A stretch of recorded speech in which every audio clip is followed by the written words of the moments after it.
Shikues nderuar, ju përshëndesim rikthyer sërish në TikTok për të ndalur tashmë tek zhvillime në lidhjen e mesme. Do të nisim me presidentin e SBA-s Donald Trump, pra vizita e tij në Kinë, e cila vjen në një kohë kur rivaliteti midis dy ekonomive më të mëdha në botë po frymësohet gjithnjë më shumë, pra nga konkurenca ekonomike, leadershipi teknologjik, por edhe ndikimi global. Por do të shohim ndërkaq se çfarë do të flitet në lidhje me Iranin, pra mes presidentit të SBA-s Donald Trump dhe Xi Jinping. Kam të ftuar ditën e sotme për diskutuar mbi këto zhvillime gazetarin Sokol Brahaj. Sokol, përshëndes Knesi.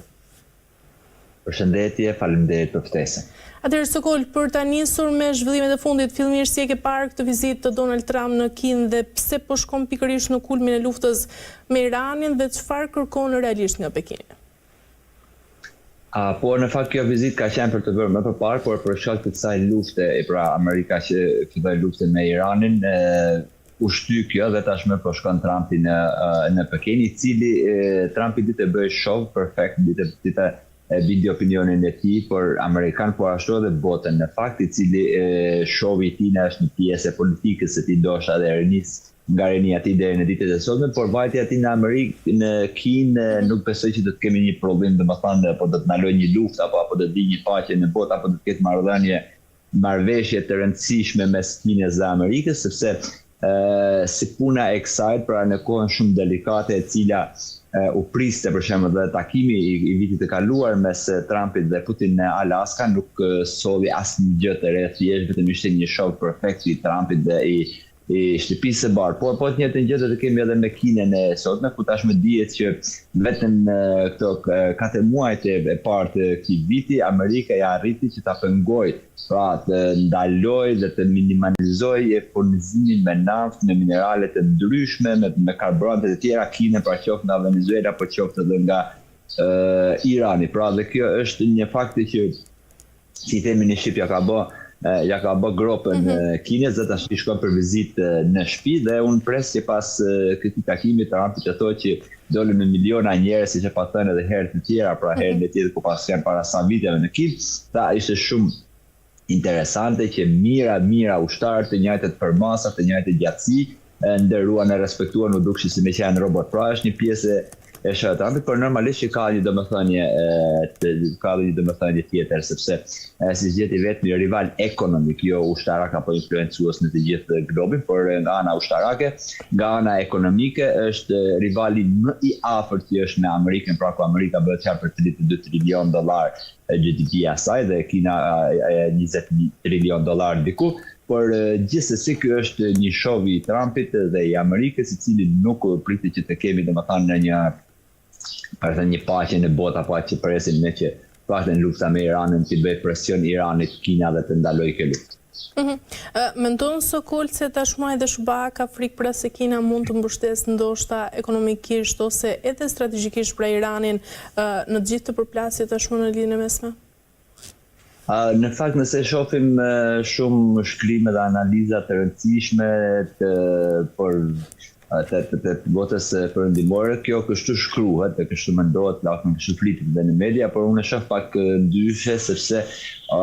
forca e Kinës apo ndihma e Kinës le shumë për të dëshiruar, sepse duhet të ndajmë domethënë dy superfuqitë në tojzat. Dhe 3 superfuqitë e botës janë Amerika, Kina dhe Rusia. Një para, Kina nuk e ka shprehur kur në strategjinë e saj që unë do të jem domethënë më i pari i botës, gjandari i botës, po ashtu edhe Rusia. Vetëm gjë që ka bërë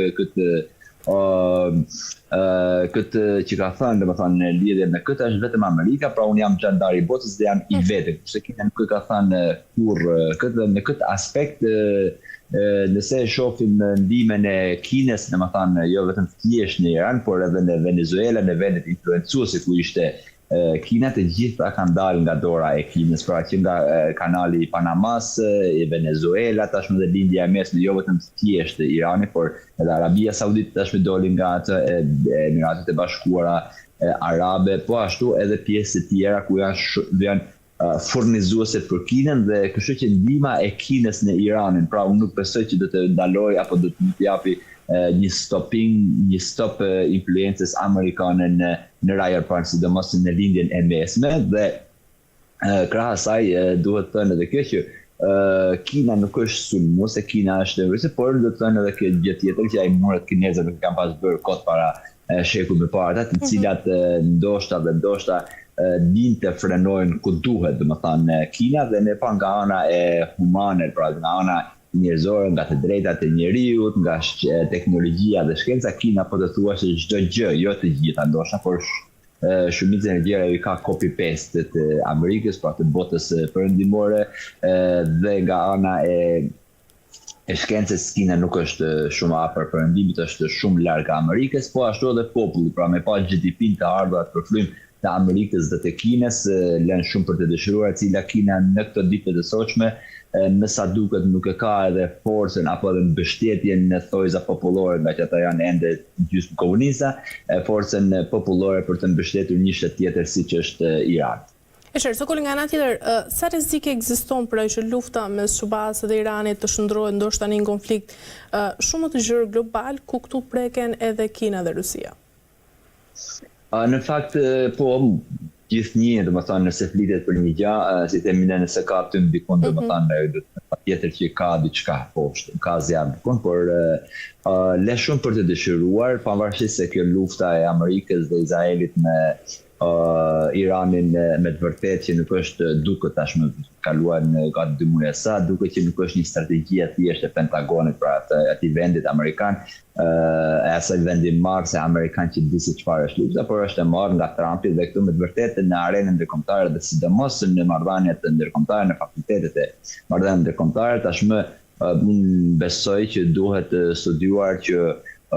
kush janë prokset e Amerikës dhe prokset e Izraelit. Me të vërtetë Izraeli e ka proks Amerikën apo Amerika ka Izraelin, kjo normalisht që do të jenë tema shumë të rëndësishme në studimet e përmaster, PhD-e, në ditët apo në muajt në vijim, sepse kjo duket e qartë që nuk është një strategji amerikane, e cila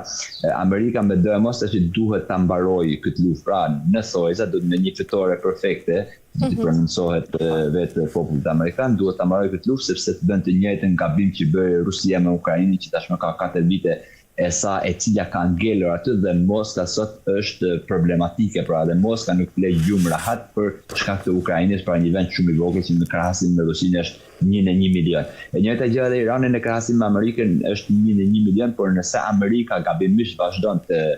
ngulja e Trumpit apo imponimi me Epstein apo me tjerat, normalisht këto mund të jenë edhe tridhime, por gjithsesi këto që fliten në mediat ndërkombëtare është që shantazhet që i bëhen Trumpit dhe administratës së tij dhe ëndrrat e tjerë,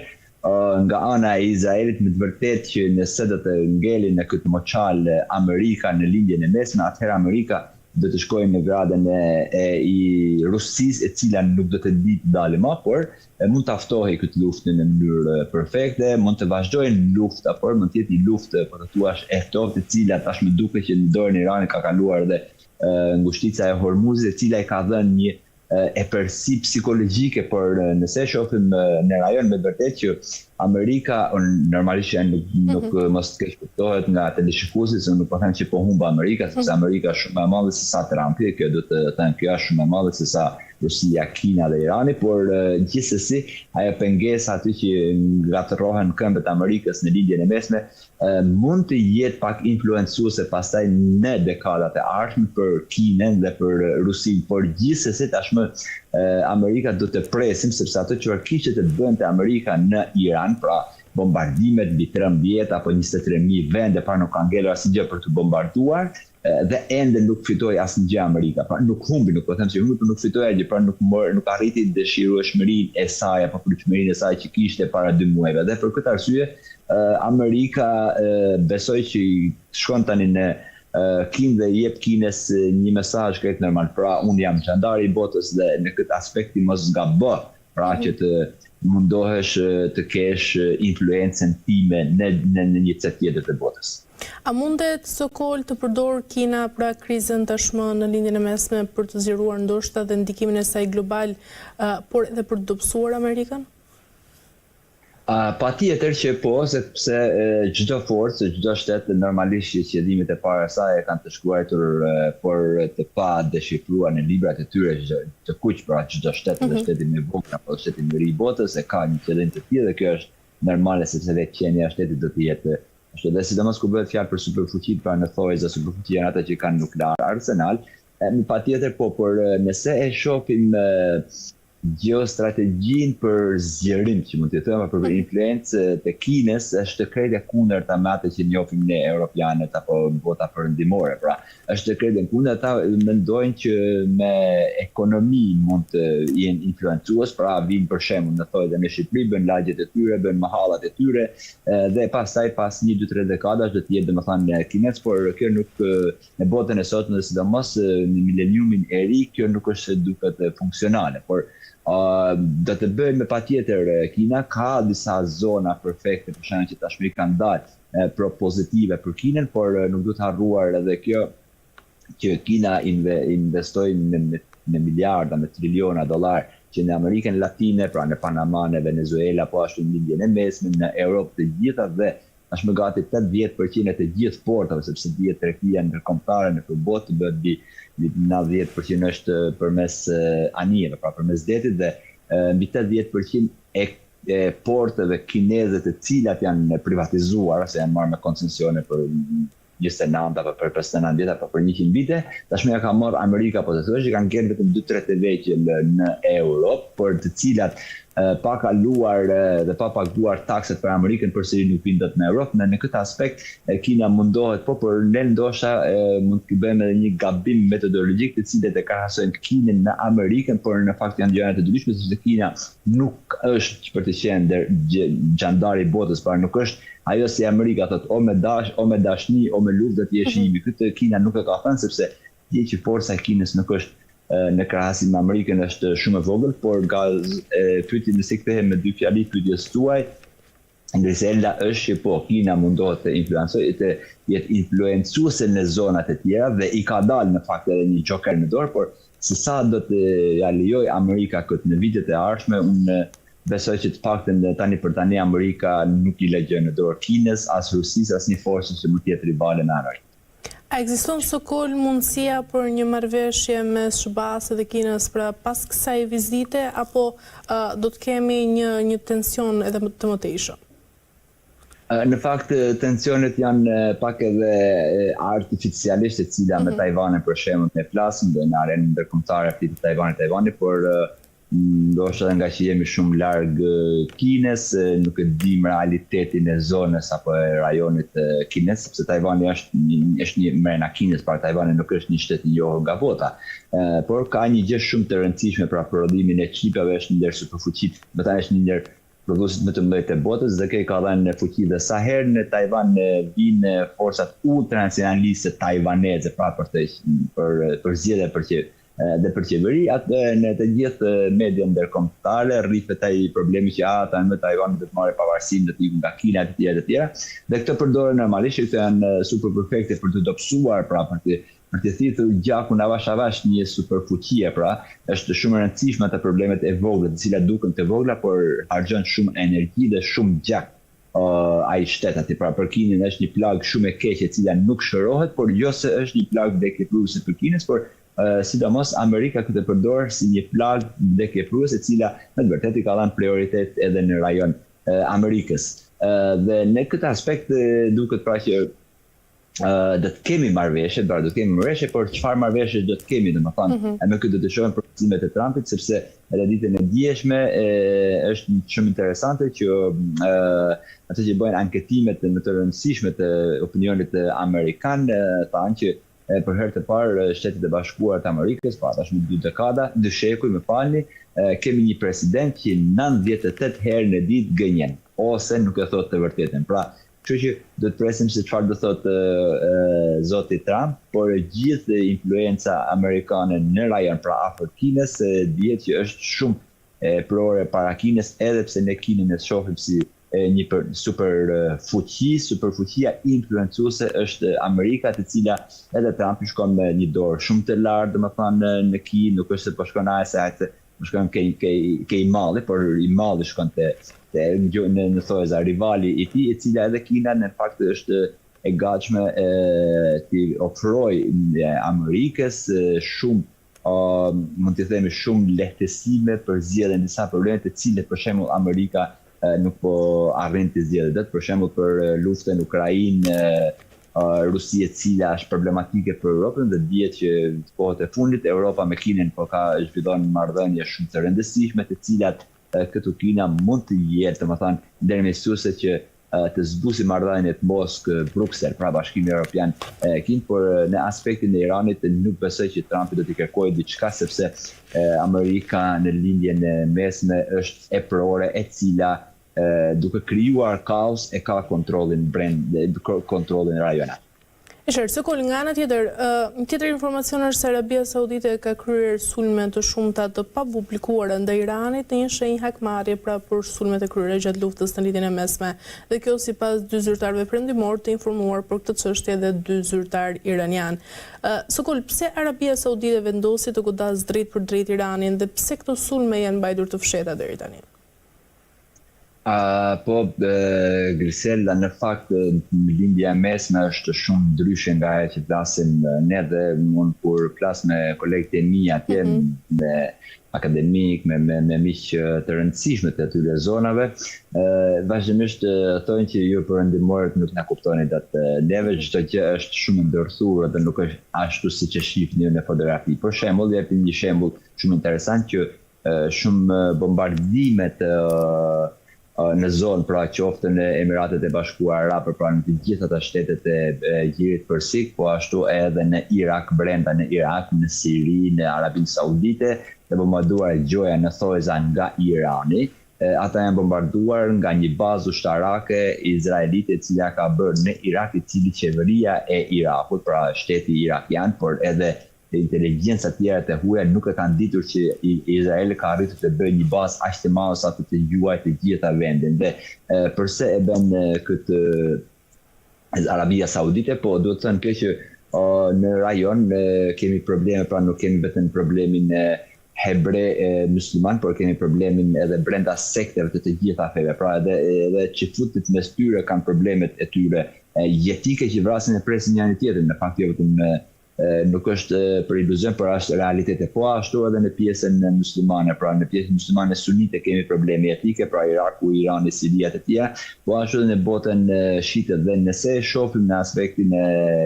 Arabisë Saudite Iran, atëherë do ta shohim pak edhe me aspekt ekonomik, por edhe teopolitik, sepse Irani është, më falni, Emiratet e Bashkuara Arabe, pra princi kurorës, vazhdimisht ka qenë armiku kryesor i Iranit, të cilat dihet edhe problemet shite sunite, por edhe influenca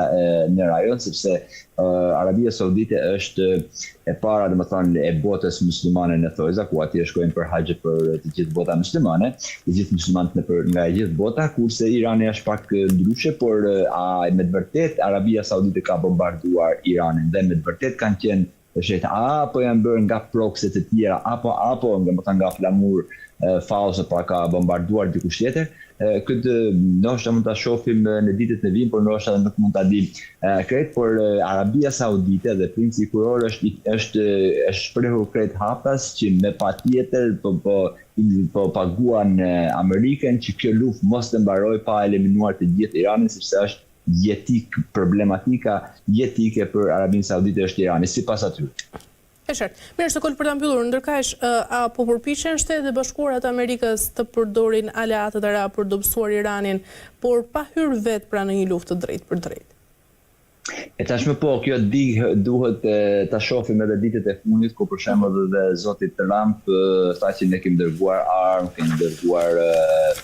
para të panumërta kurdëve për të hyrë në Iran, pra për të stabilizuar Iranin nga brenda, por kurdët nuk u përgjigjen, edhe pse janë luftëtarë të mirë, nuk u përgjigjen, dhe këtu është një ndikim totali turqisë, me sa duket, pra nëse shohim nga rajoni, nga fusha e luftës, dhe mosarritja e kësaj automatikisht Amerika nuk e lën lojën e vet pa e mbaruar, dhe pika kryesore për Amerikën pa me kosto shumë të ulët, ose po të thuash pa kosto në fund të fundit gjitha shpenzimet e kësaj lufte e vendit arabe, Emiratet, Arabia Saudite po ja paguajnë Amerikës. Këtu e shohim që po më perfekte për Amerikën është pra Emiratet e Bashkuara Arabe, sidomos janë flamurtaret për të luftuar, pa për të vazhduar luftën me Iran, po ashtu edhe Arabia Saudite. Dhe nëse dhe e shohim këtë, ndoshta Katari dhe Kuvaiti nuk mund të hyjnë në këtë, ndoshta nuk mund të dëshirojnë këtë lloj luftët e pafundme, pra siç ishte lufta e Rusisë me Ukrainën, por Arabia Saudite dhe Emiratet e Bashkuara Arabe janë të përbetuara që o ta rëndojmë totalisht Iranin, pra ta bëjmë Irak dhe Siri, pra ta bëjmë shtetin formal, që mos ketë asnjë lloj forcet, ose kjo luftë mos ndaloj deri në ditë. Pra mund të zgjasë edhe me dekada më radh, kur në fakt kemi pas edhe luftat e tilla mes Iranit e Irakut që ka shtypur për 7-8 vite dhe cila ndodhi e kundërta, pra Irani u forcua dhe Iraku ra. E njëjtën gjë edhe Arabia Saudite dhe Emiratet e Bashkuara Arabe kanë dhënë fletën e hapur dhe gjelbër Amerikës, i jemi gati të vetëm na paguaj, por a ka forcën me të vërtetë Arabia Saudite dhe Emiratet e Bashkuara kjo le shumë për të dëshiruar, por ndihma e Amerikës, e Izraelit dhe e vendeve disa vendeve të vogla të tjera të rajonit, me vërtetë që këtë luftë mund ta vazhdojë vazhdimisht, por do të thënë edhe kjo që nëse bllokada amerikane ikë, dhe më thënë largohet nga atë ngushtica e Bosforit, pra gjithë gjiri përsik do t'i përkasit totalisht Iranit dhe kjo a do të jetë një përfitim për Arabinë Saudite dhe vendet që duan të luftojnë, pra ta eliminojnë Iranin si shtet, ta përpjestojnë apo ta eliminojnë si regjim. Kjo le për dëshuar, por kjo duket që është strategjia e sot në paktën për këtë javë e Amerikës, e cila nuk arriti do të ta marrë për 2-3 ditë apo për 2 muaj atë që pliste në Iran. E qartë, mirë, se kol kemi arritur në fund, të falenderoj për çdo informacion. Ishte kënaqësi. Gjithashtu për mua, faleminderit. Faleminderit shumë. Mirë, shikues nderuar, kemi arritur në fund të kësaj pjese të parë, kthehemi pas pak në pjesën e dytë për të ndalur sërish tek lindja e mesme.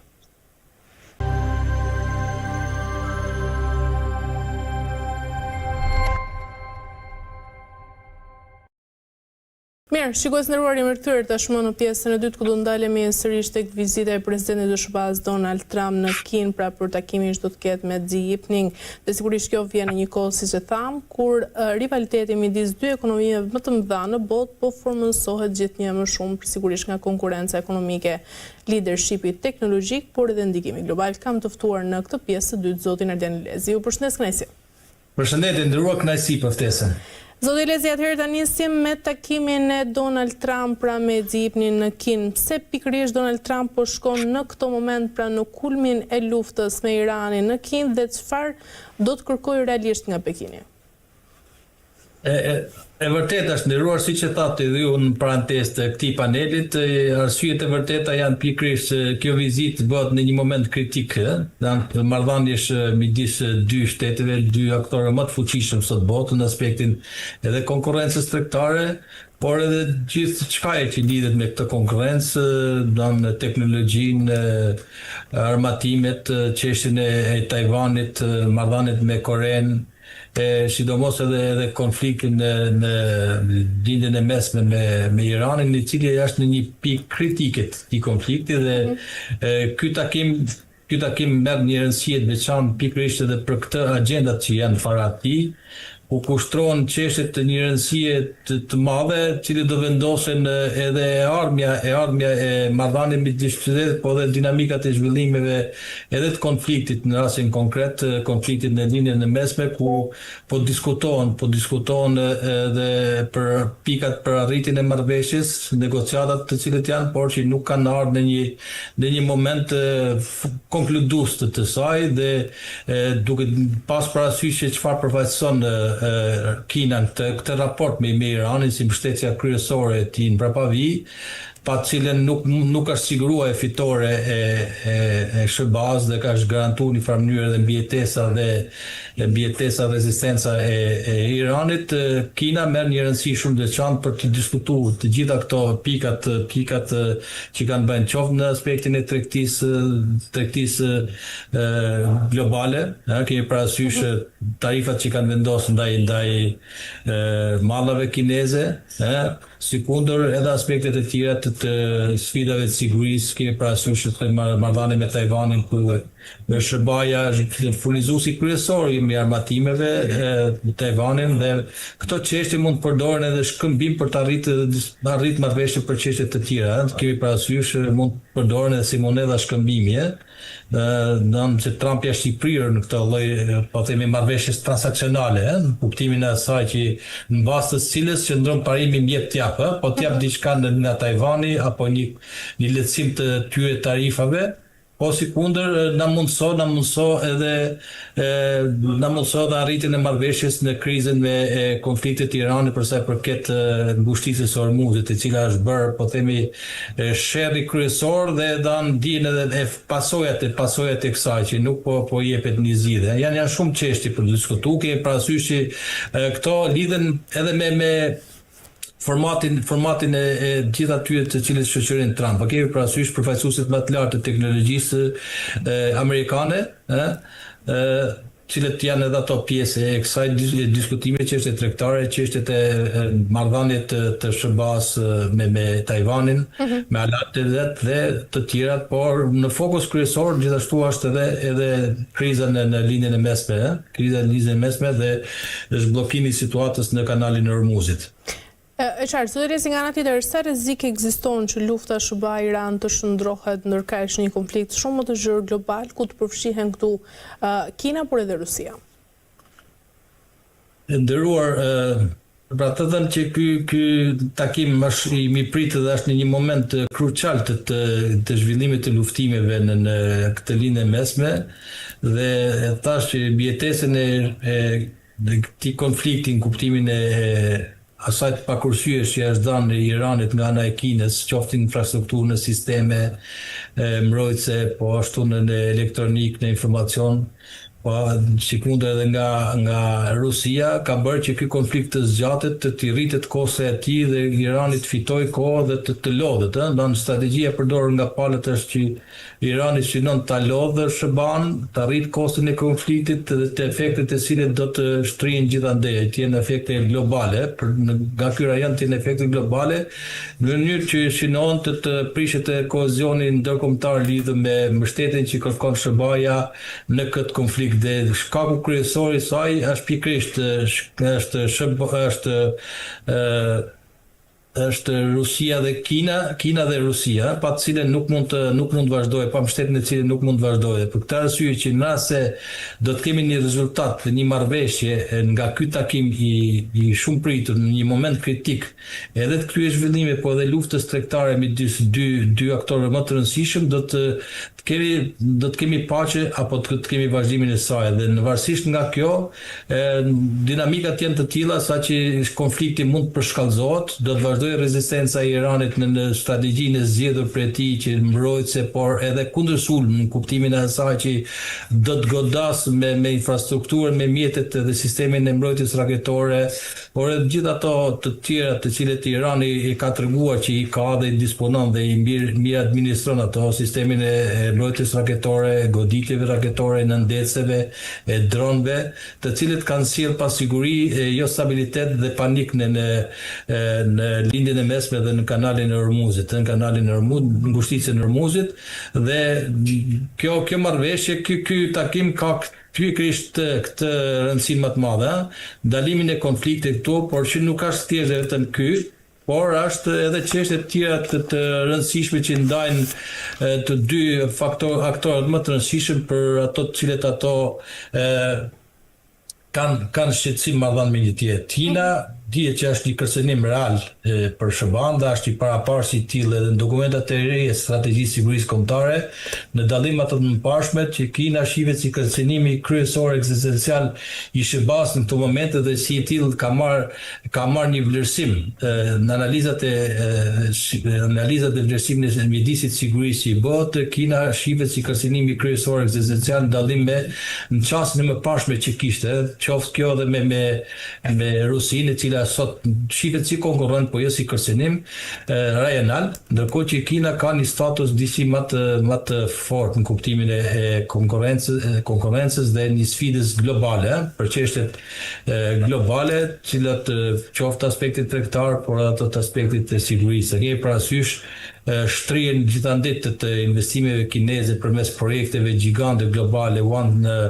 Belt One Road, e cila është një kërcënim jo vetëm për mallat amerikane, por gjithë globin, qoftë në linjën e mesme, në linjën e largët, në Shërban, në Amerikën Latine, në Bashkimin Evropian, dhe si tillë është parë me këtë sy, kemi parasysh konkurrenca shumë e madhe e mallave kineze në raport me amerikanë, gjë e cila e bëri që Trump të ketë një ndryshim të qasë, të shpallë një luftë tregtare mallave kineze përmes kujt, përmes vendosjes sankcione, por rritjen e tarifave për këto malla, por edhe për të gjitha vendet importuese të mallave kineze, të cilët janë alat të shërbas. Është një luftë tregtare e cila është në thelbin e gjithë konfliktit dhe lidhur me të marrëveshjet që do arrijnë, në rast se do të arrijnë, do të sjellin efekte dhe do të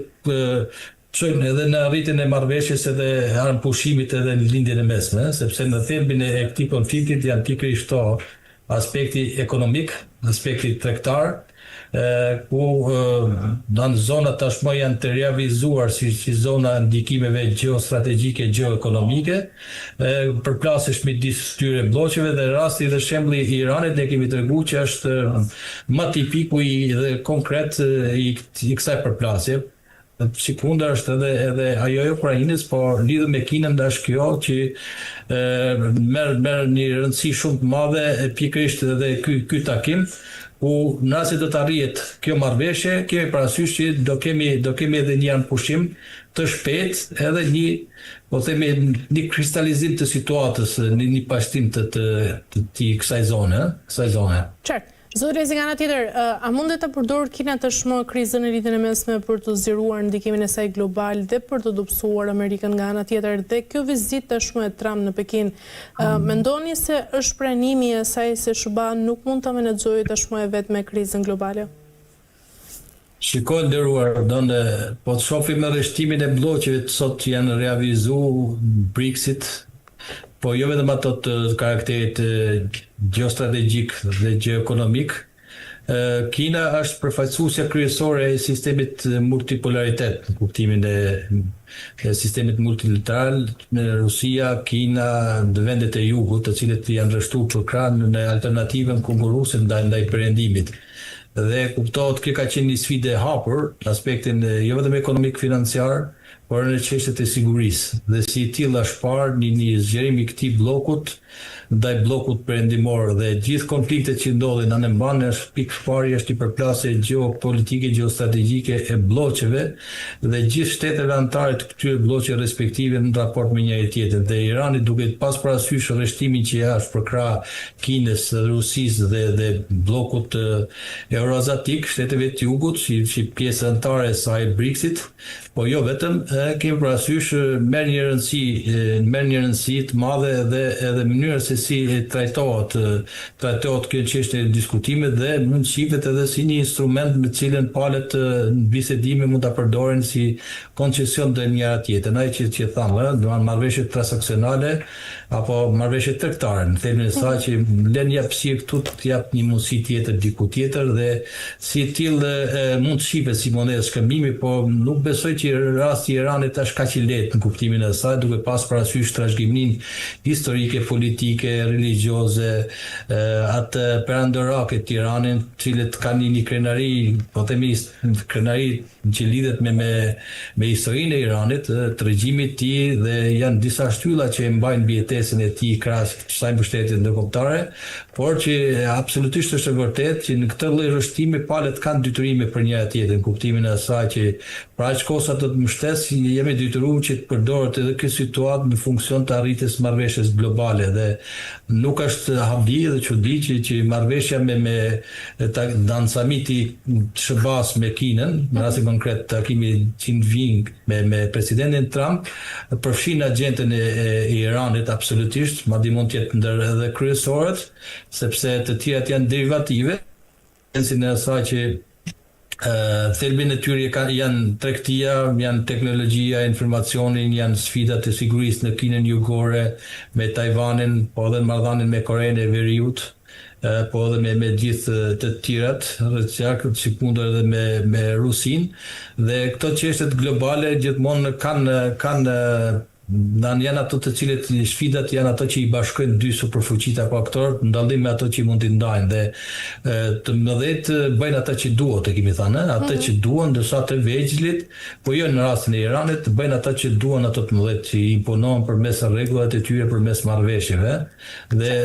ky takim, po jo vetëm ky takim, po edhe këto konfliktet rajonale, po me efekte globale, kemi thënë që janë edhe një test i sistemit marrëdhënieve ndërkombëtare,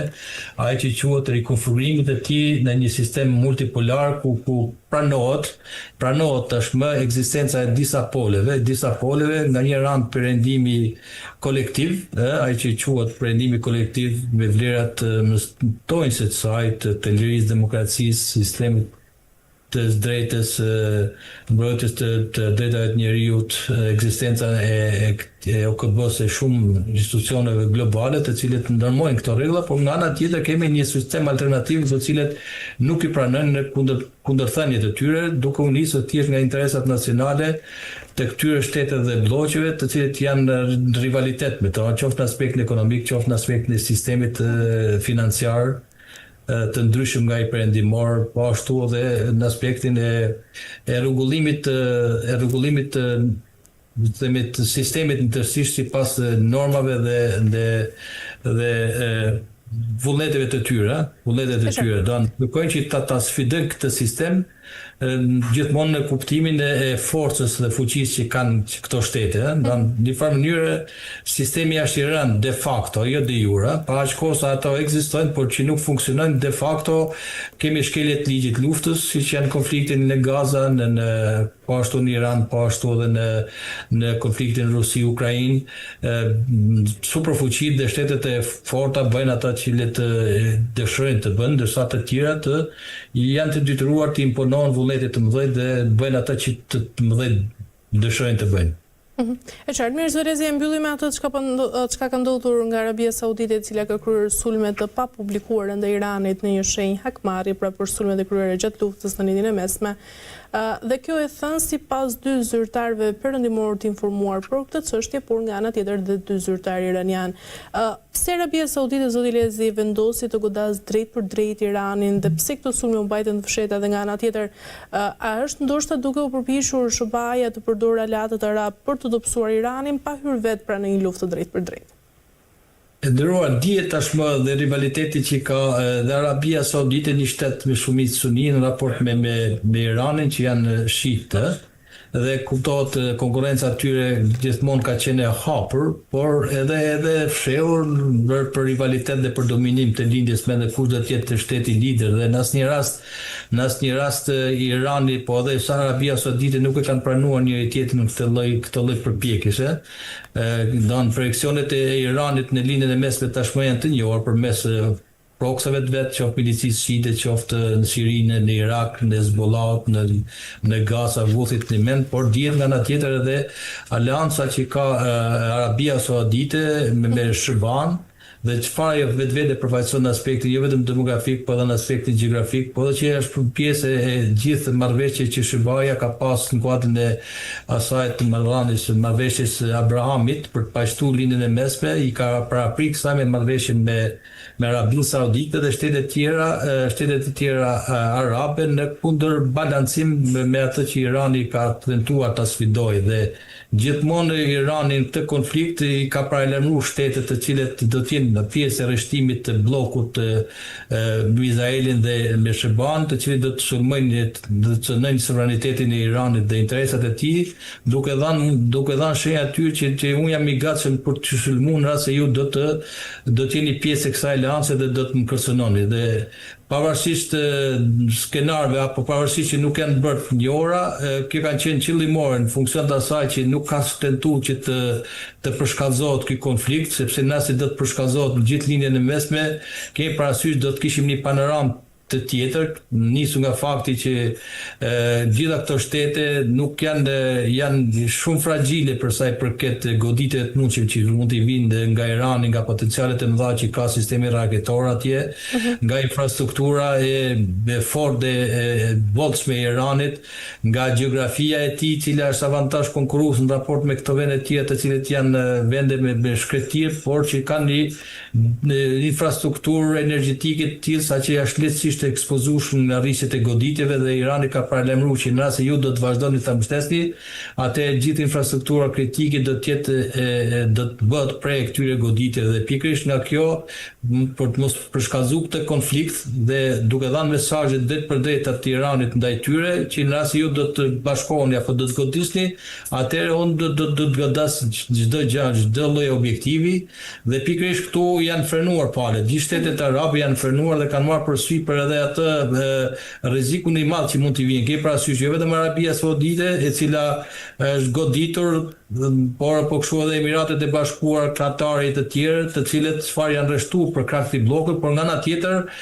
nuk kursehen përmes struktura dhe shërbimet e tyre të marrin në marrëveshje negociata për të dhënë mesazhe të ndërsjellta që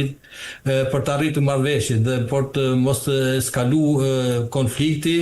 në gjithë lindjen e mesme, sepse po të përshkallëzohet konflikti, atëherë më së shumti do të jenë të humbur gjithë lindja e mesme, popujt dhe shtetet e këtyre vendeve, dhe më pas ato të cilët janë për krah dhe mbështet. Nisu nga kjo në analizën edhe interesave dhe po dhe rrisjeve që i bëjnë këto shtete, i kanë qenë shumë të kujdesshme, sepse ato janë bërë edhe prej goditjeve. Kemi parasysh goditjet në Riyadh, po ashtu edhe në Katar dhe në Emiratet e Bashkuara, të cilët kanë afektuar edhe në aspektet e tjera të ekonomike dhe financiare, jo vetëm thjesht në furnizimit që këto shtete që pjesë OPEC-ut furnizojnë gjithë dhënë përmes kanalit të Hormuzit gjithë vendet e botës, ku qarkullon rreth 20% e naftës dhe gazit të lëshëm, por pesticide dhe derivative, por që kjo konflikt ka afektuar edhe ndikimin ekonomik dhe atë të turizmit. Da kemi parasysh një bjerje të numrit të turistëve, rrënje të numrit të trafikut ajror, të cilët janë burimi kryesor i të ardha për këto vende, dhe tashmë ato me këtë konflikt kanë humbur atë shkëlqimin dhe destinacionin e vendeve turistike apo transaksioneve për investime. Kemi parasysh qoftë Riyadit, po ashtu edhe Dubai e kështu me radhë, nuk janë më tash si vende atraksioni për investimet e huaja, po për interesin e bizneseve të fuqishme, sepse ato janë të ekspozuar nga këto konflikte, dhe ky konflikt i tregoj më së miri që ato do të jenë shumë të kujdesshme në raportet e marrëdhënieve midis njëri tjetrit, dhe sidomos me Iranin, sepse sfidat e sigurisë të tyre janë shumë të ekspozuara dhe të pambrojtura, dhe nuk ka një garanci. Ky konflikt në një farë mënyrë e nxorri gjithë lindjen e mesme, e nxorri në sensin e asaj klakurisht, në kuptimin e asaj pa forcën e tyre në raport me çështjet e kryesore të sigurisë dhe të mbrojtjes, të cilët tregojnë që janë të pambrojtura në këtë detim, pavarësisht faktit që natyra ju ka dhënë shumë mundësi në aspektin e burimeve natyrale të naftës, gazit e kështu me radhë, por në çështjet dhe sfidat e sigurisë ato ngelen hapur në raport me Iranin, dhe Irani tregoi që është shteti më i fuqishëm i lindjes mesme, nuk ka përdihet me kollaj, ai posedon dhe ka një aftësi deterrence strategjike në kuptimin e përdorimit të qoftë pushtetit gjeografisë që ka dhënë gjeografia, atë që thot Tim Marshall apo Kaplan, si do të gjithë shtetet janë shumë të kujdesshme për të goditur Iranin. Kemi parasysh që do të futen në kursën e të burgosit nga gjeografia, dilemën e të burgosit, por që jashtë edhe posedues, po themi me ndikim të rëndësishëm në ngushticën e Hormuzit. Do kanë një ndikim të rëndësishëm, jo kontroll, por kanë një ndikim të rëndësishëm, të cilët pasjell pasiguri, pasjell frikë, mungesë stabiliteti, dhe çdo kush që tenton të futet në marrëdhënie me lindjen e mesme, ke parasysh do të marrë një lloj licencë apo një garancie nga Irani, dhe Irani koha ka treguar që është në forcën e tij në ka kapacitete për të ushtruar një lloj sovraniteti të kufizuar edhe për lirinë e lundrimit, po ashtu edhe për ngushticën, po ashtu edhe për çdo kënd i cili tenton ta cënojë atë kuptimin e poshtrimit, sepse Irani është godit, është plagos rënd, nuk është asgjësuar në kuptimin e terminologjisë ushtarake. Ai po mbjeton, regjimi nuk u ndryshua, si ai programi bërthamor dhe rezervat e arsenali bërthamor ende ekziston. Dhe Irani në terrorizmin e bisedimit po përdor gjithë këto instrumenta, përfshirë edhe të kanalit të ngushticës së Hormuzit, po edhe çështjet e tjera të sigurisë lidhur me programin e bërthamor dhe sikundër edhe ndikimin e tij te proksat, sepse nuk e lën në jashtëvëmendjes dhe në pikat e diskutimit për marrëveshjen edhe gjithë çështjet tërësore që kanë të bëjnë me ndikimin e tij në lindjen mesme, qoftë me Hezbollah në Liban, po ashtu edhe çështjen e Gazës, po ashtu edhe aleancat që ka me milicinë shiite në Yemen dhe proksat e tij Vuthit në Yemen. Në marrëveshje do të jetë gjithë përfshirëse, nuk do të jetë thjesht